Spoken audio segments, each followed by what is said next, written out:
I've made a controversial change to my golf clubs that a lot of golfers would frown upon. Today, I'm going to take you through them. So I'm going to give you a rundown of my golf clubs that I'm going to be using for the 2023 season. And like I say, there's something that I've never done before. I'm a little bit skeptical about.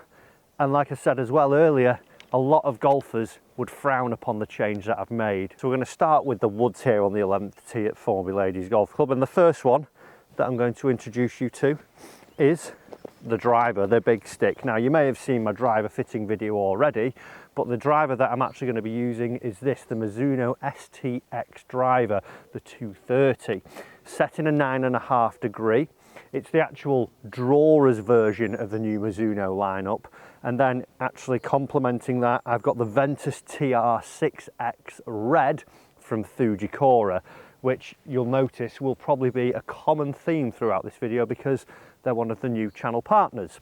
Now this driver, like I say, is sort of the drawers version, but it's interesting to note that actually when testing this and fitting it, Mizuno have found that I think about 70% of the tour staff now have actually gone into this driver. For me, being a player who struggles to get spin, what it's actually doing is giving the looks of a sort of that tour shape head, but allowing me with the combination of head and shaft to actually get a little bit more spin from my driver. I mean, if I'm hitting it like that all day, I will take that one. That could be a hole-in-one on a par 4, you know. Oh, it's just up on the front, 307 this hole is. So the driver, like I say, 9.5, set in standard. It's the drawery version, but definitely finding that I'm getting a consistent flight. My average carry now is about 290, which is jumped up a little bit. And I think that's, again, going through the fitting process and matching the right head and shaft for me. The next one is a bit of a beast that I've got in the bag here. Now, this club's been quite consistent. I've had it for, I want to say maybe a year and a half now. I've never really changed it, and it's probably a club in the bag, unless you're using it for a lot of second shots. I don't think you would change a lot of them, and it's this, the TITLEIST TSR3. Now, I've actually got it in the 16.5 degree head, which is like a forward. And like I say, it's a bit of a beast. It's one that on a sort of calmer day, I'm quite good with it off the fairway going into par 5s, but then off the tee, if it's just pegged up, it goes like an absolute rocket.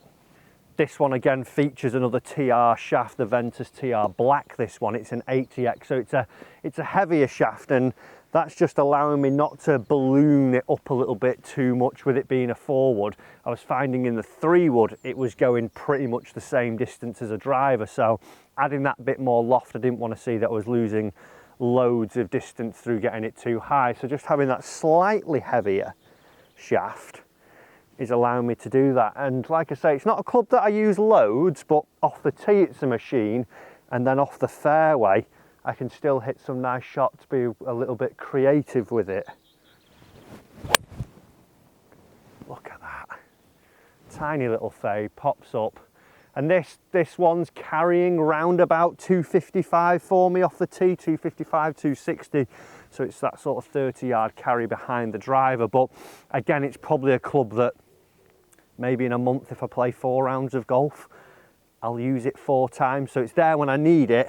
It's versatile, but it's not something that I'm calling upon loads. I know you're asking, when is the controversial stuff coming, the big changes that were made, and I will get to that. But before we get to that, I've got my little nerdler club, which is my Ping G430. It's a number 3, 19 degrees, and I've got it set actually to flat. I thought once it was set normal, it was almost sat a little bit too upright, and I was seeing tiny bit too much draw with it. But this club is definitely more for off the fairway on a longer par 5, maybe if I'm going into it with 2, or if there was a hole where driver didn't seem to be the club and maybe 3 wouldn't do it either. It's a club that I can just sort of throw down on the deck, and I'm very confident of just sort of squeezing one out. It's great fairway tee, pops up nice and high.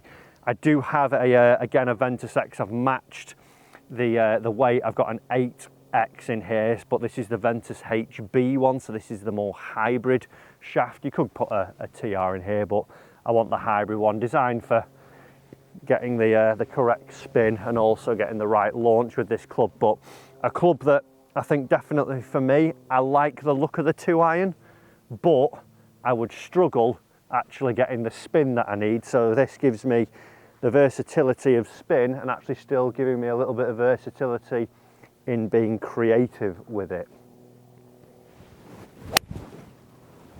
Just like that. It's beautiful. I have fully adopted hybrid life and I'm staying with it. I don't think I'll go back to a 2-iron now. I've got one of these beauties in the bag. But let's move on to the controversial stuff. I want you to do something for me. I want you to picture a player that you know that uses graphite shafted irons. Because I would imagine when I ask you that question, a few players are popping into your mind. Maybe someone who's just starting the game, maybe it's a lady golfer, maybe it's a senior golfer, or maybe someone who's struggling getting clubhead speed. Because when we think of graphite shafted irons, that's how the manufacturers have pitched them over the last decades. They've been softer, they've been lighter, and they've generally been aimed or put into clubs that are maybe for the higher handicapper. And that's where I've made the controversial change, because a lot of people would frown when I say I have graphite irons now. I've stuck with the same heads. I've gone Ping I230 from 4-iron all the way down to wedge, but what I've now got is the Fujikura AXIOM graphite shaft there. And there's a few questions that I've posed, and I want to become a guinea pig for everyone watching to maybe sort of help change the mindset or explore this category a little bit more, to give you some feedback as to whether actually is graphite now good for better players or just generally everybody. So before changing into these shafts, I had questions for Fujikura, and I want to find the answer and use myself as a bit of a guinea pig to actually test what they're saying to me, and then I can feed back after a season of playing with these to see if actually they were right or were they wrong. And the first question that I posed is, well, my previous iron setup was a 120 steel that was X-Flex. Why go 125X in a graphite? It's not going to be as consistent. Are they as good? It's pretty much doing the same thing. Why change? And I think the reason for that is because over time my perception of graphite irons were very much what I described a moment ago. It was to try and help generate speed maybe for a non-better golfer. So I've got these reservations in my mind, but what's actually now been told to me and what I'm looking to find out, as I just hit one off here and see what we see. Oh, that sounded good.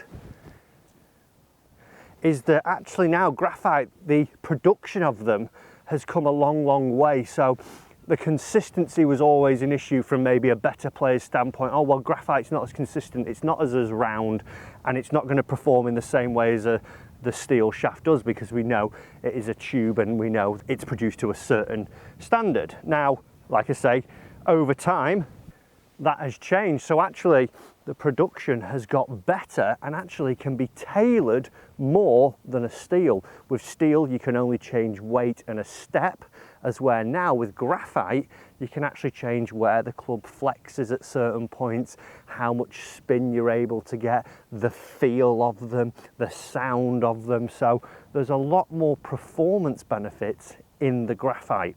But like I say, that's going to be what I'm going to try and figure out over this season. I mean, that sounded better than I've ever struck anything. So what I'm taking from it and what I've sort of seen now is that actually my perception of, well, if I get a graphite iron shaft, I'm just going to hit it dead high and really spinny, which actually when I got them fitted originally, when I went down to Bearwood and saw my friend Al, was actually a little bit of the case, but that was actually more to do with the loft of my golf clubs, because for me, a 7-iron would normally go 180 yards. I was hitting some of the shots down at Bearwood. We'd had them fitted and I was only getting 170 when I absolutely buttoned it, and I was seeing spin nearly peaking at 8,000 with a 7-iron, which is just far too high. It actually turned out that my loft of my irons was a little bit weaker than what I would normally have. So we were seeing that because I had more loft on there, a couple of degrees, once we tweaked it back to where my normal lofts are, I'm actually seeing the same performance now, and I'm seeing that the ability to actually work the golf ball and shape it how I want is still there. And actually for me, the feel, if anything, is actually a little bit better.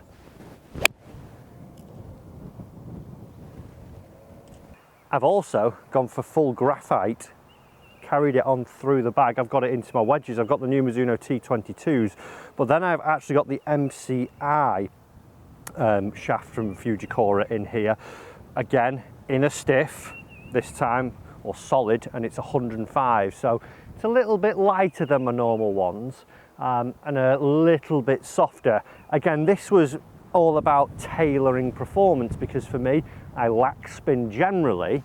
So with this now, what I'm seeing is that I'm starting to spin my wedges a little bit more and actually get a little bit more control on my flight, because the spin that I get is starting to be a bit more consistent. And that's one of the big things that, you know, they've said is tailoring performance, which is what I want to do over these 6 months or so, is sort of test them throughout and see how my performance actually goes up or goes down depending on how, you know, these things react. So I've got these in a 50, a 55 and a 60, but there's also a question about price, which is a huge one. Because the big thing with price of graphite, it's a lot more than steel. So is it worth going and spending a couple hundred, maybe £1,000 more on graphite? And I think that's very shaft dependent. Obviously you're going to get some cheaper ones that will maybe be the same price as steel. Will they be able to tailor the performance? Because I think that's where someone like a Fujikura are looking and aiming this product at a little bit more. They're looking for someone who really wants to get the optimum out of their golf clubs, wants to maybe spend that little bit more. And I understand that some people will go, well, no, it does the same as steel and it costs 2 times more, let's say, I'm just going to stick with steel. And that's completely fine. If that's, you know, what you want to do, that's up to you. But I think the big thing around it is now, with the ability to tailor individual parts of the shaft, where it's bending, the torque, the flex, the weight, and make different multiple versions, that's where we see the benefits coming. The final piece of the puzzle is this one, the Odyssey Tri-Hot #1 5K putter. Now, I'm known for changing putters. This has been in the bag for nearly 4 months. Normally I would have had at least 5 putters in that time, but I'm liking it. I might make a slight alteration. I might take an inch off the grip. It's 34 at the moment. It's got the Stroke Lab shaft in it, standard Odyssey grip there, but I might take an inch off and put a Super Stroke on it. I like it because it's got sort of the 2-tone colour around it, which is a bit like the Versa, so it helps with alignment. Tri-Hot insert, which is a slightly little bit firmer than normal. Fantastic weight to the putter as well.